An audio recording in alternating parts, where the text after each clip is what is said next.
네, 절대전략 이어가겠습니다. 카카오페이증권의 윤정식 부장입니다. 안녕하세요. 네, 안녕하세요. 네, 오늘 장 출발은 좀 걱정을 했는데 그래도 꽤나 괜찮은 마무리였습니다. 오늘 장 한마디 알려주시죠.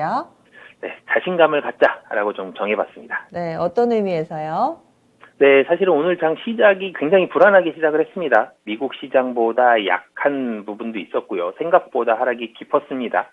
여기에다가 외국인과 기관도 상당히 큰 금액, 장 초반에 매도 금액이 꽤 나왔었고요. 이런 부분들이 굉장히 국내 시장에 대한 자신감을 떨어뜨리고 국내 시장이 안 좋게 볼 수 있는 이런 시각으로 비춰졌을 수도 있는데요. 하지만 미국 시장보다 국내 시장이 최근에는 좀 더 안정적인 모습을 보여주는 이런 모습들이 시장 장중에 나왔죠. 낙폭을 계속적으로 줄여가면서 사실 코스피도 한 10분 정도만 더 있었으면 플러스 날 수도 있었을 것 같은데 굉장히 좀 아쉽게 0.72% 마이너스. 그리고 코스닥 같은 경우는 소폭이지만 플러스로 끝났습니다. 이런 부분들이 국내 시장에 시장이 굉장히 올라가는 그런 부분들이 나오진 않지만 그래도 지금 자리에서는 충분히 안정적이고 매력적인 시장이다라는 부분들을 오늘 장 중에 이 지수의 흐름들, 수급의 흐름들이 보여줬다라고 보시면 되겠습니다.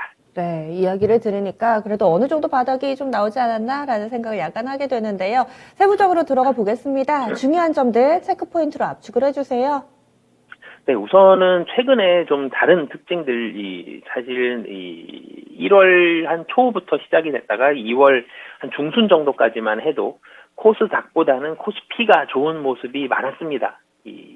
지수의 낙폭, 하락은 코스닥이 더 깊은 경우가 많았고요. 상승할 때도 코스닥이 좀 시원하게 오르지 못하는 그런 경우들이 많았습니다. 코스닥 같은 경우는 굉장히 많이 빠졌을 때 기술적 반등으로 좀 올라가는 때만 좀 강하게 올라왔지 대체적으로 좀 약한 모습 보여줬었는데 최근에 이틀 동안은 코스피보다 코스닥이 좀 더 강한 모습들이 나오고 있습니다. 이 부분 같은 경우는 그렇게 보시면 될 것 같은데요. 시장의 하락이 어느 정도는 좀 마무리가 되었다라고 보시면 되겠습니다. 코스닥은 좀 부담스러웠던 부분이 절대전략 시간에도 많이 말씀을 드렸었는데 밸류에이션이 좀 높은 부분은 부담스럽다. 시장의 투자자들이 굉장히 부담스러워한다라고 말씀을 드렸는데 지금 자리는 굉장히 많이 빠졌습니다. 특히 이 바이오와 그리고 게임주들이 하락이 깊었거든요. 근데 이런 부분들에 있어서 게임주들이 다 좋았던 건 아니지만 이 실적 전망치를 좋게 발표하는 종목들도 있고 실적이 호실적이 나오는 종목들도 있었습니다. 그리고 오늘 같은 경우 바이오주들 전체적으로 반등도 나오고 있죠. 굉장히 하락이 좀 깊었기 때문에 이런 부분을 하락 바닥을 좀 확인을 했다. 그 다음에 좀 올라가는 부분들이 있다라고 보시면 되겠고요. 두 번째로는 실적 전망치입니다. 확실하게 실적이 좋아지는 섹터 위주로 좀 상승을 하고 있는 이런 모습들이 나오고 있는데요. 오늘 같은 경우도 수급이 들어오는 가장 대표적인 섹터를 보신다라면은 은행주들 수급이 잘 들어오고 있고요. 그리고 의약품 섹터 중에 일부 섹터 그리고 음식료 업종들 그리고 지난주를 좀 살펴보면 해운주 그리고 리오프닝 관련주들 들어오고 있는데 리오프닝 관련주들도 사실은 마찬가지입니다. 리오프닝 관련주가 최근에 상승을 지속하고 있죠. 확실하게 실적이 좋아지는 부분들이 있는 섹터들로만 상승을 하고 있습니다. 예대 마진 좋아지는 은행주들 그리고 운임료가 지속적으로 좋은 수준을 유지하고 있는 해운주들 그리고 화장품주들은 확실하게 실적이 좀 올라갈 것이다. 그리고 이 여행의 재개에 대한 확실성을 가지고 이 은행주라든지 여행주라든지 항공주들 올라가고 있고요. 그리고 리오프닝 관련한 종목들 중에서 오늘 같은 경우는 엔터주들 굉장히 좋은 모습들 보여주고 있거든요. 그러니까 리오프닝으로 인해서 확실히 실적이 좋아지거나 아니면 그 외에 다른 요인들로 인해서 실적이 좋아지는 이런 섹터들 위주로 수급과 상승이 지속이 되고 있다라고 보시면 되겠습니다. 네. 그러면은 이번 주 이제 월요일 거래 마무리가 된 건데요. 게다가 2월은 28일까지밖에 없죠. 그래서 거의 마지막 주간이나 마찬가지입니다. 한 주 동안 주요 증시 일정 어떤 게 있을까요? 네, 2월은 좀 전에 말씀 주셨듯이 28일까지밖에 없고 3월 1일 또 휴일입니다. 다음 주에는 28일은 굉장히 좀 심심하고 별 일정도 없는 그런 날들이 될 가능성이 높은데요. 하지만 이번 주에는 살펴봐야 될 것들이 몇 가지가 좀 있는데 23일에는 이 EU의 1월 소비자 물가 지수가 발표가 됩니다. 사실은 지금 미국의 물가 지수가 굉장히 높게 나오면서 미국의 테이퍼링이라든지 금리 인상, 이 물가 이런 부분에만 굉장히 많이 집중을 했었는데 지금 한국은행도 이번 주에 금융통화위원회 같이 예정이 되어 있고 미국뿐만이 아니라 유럽도 금리 인상에 대한 움직임들이 꾸물꾸물 나오고 있거든요. 이런 부분들이 있기 때문에 EU의 1월 소비자 물가지수 어떻게 나오는지, 유럽도 물가가 굉장히 빠른 속도로 오르고 있습니다. 그렇기 때문에 이 물가지수가 미국처럼 충격을 줄 수도 있기 때문에 이 물가지수 잘 살펴보셨으면 좋겠고요. 그리고 2월 23일에는 엔비디아, 그리고 2월 24일에는 에어비앤비 이 두 기업 실적을 좀 미국 시장에서 잘 보셨으면 좋겠습니다. 엔비디아 같은 경우는 반도체 이 쪽에 있어서의 그런 다른 기업들의 실적에도 영향을 줄 수 있는 부분들이 있고요.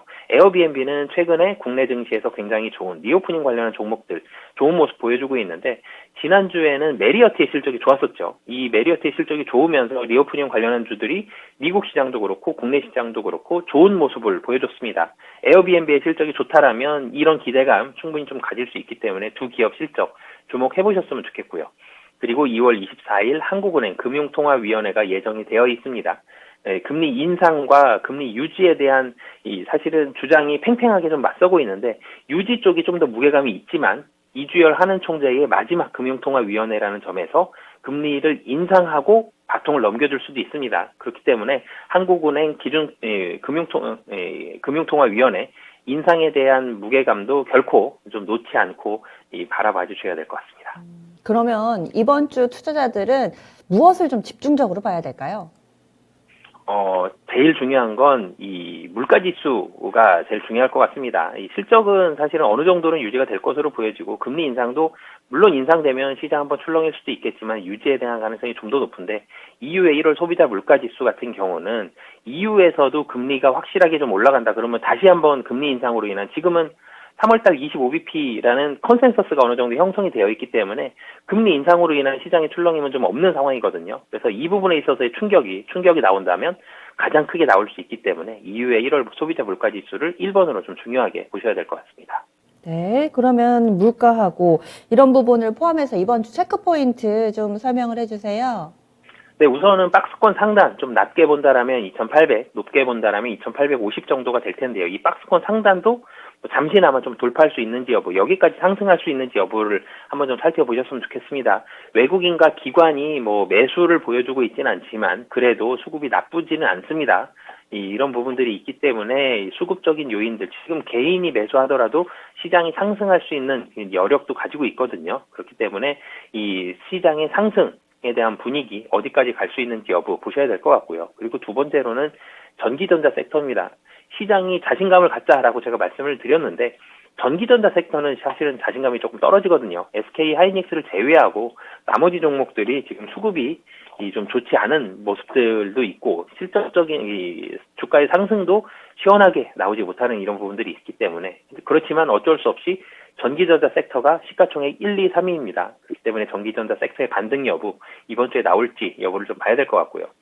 코스닥이 밸류에이션 부담이 있는 건 맞지만 이 거래일 동안 지금 주가적인 메리트, 그리고 향후 실적에 대한 기대감들, 이런 부분들 가지고 반등을 했습니다. 이 코스닥 강세 지속 여부도 같이 한번 체크해 보셔야 될 것 같습니다. 네, 쭉 봤습니다. 그러면은 한 주 동안의 투자 전략, 절대 전략 세워주세요.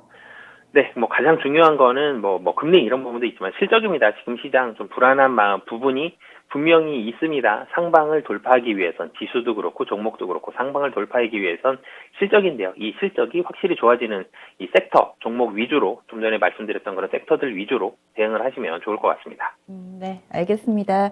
고맙습니다. 네, 감사합니다. 네, 이렇게 해서 윤정식 부장과 함께 투자 전략 세워봤습니다. 그리고 한 가지 좀 정정해서 말씀드려야 될 것 같은데요. 엔비디아 실적 발표가 앞서서 지난주에 좀 나왔었네요. 그리고 또 에어비앤비 일정은 24일 그대로라는 점, 이렇게 미국 증시 내에 상장되어 있는 종목군들 실적에 따라서 우리 증시 받는 영향 함께 좀 점검 필요해 보이고요. 몇몇 종목 이 대응 이 섹터를 압축을 시켜야 된다라는 의견 절대 전략을 통해서 들어봤습니다. 종목 고민을 이어주는 진짜 쉬운 진단 시간에 봐드릴게요. 이 시간도 함께 해주시고요. 지금까지 다양한 투자 판단에 대한 도움 말씀드렸고 종목의 상승 하락을 보장하지는 않습니다. 내일 아침 다시 찾아뵙겠습니다. 고맙습니다.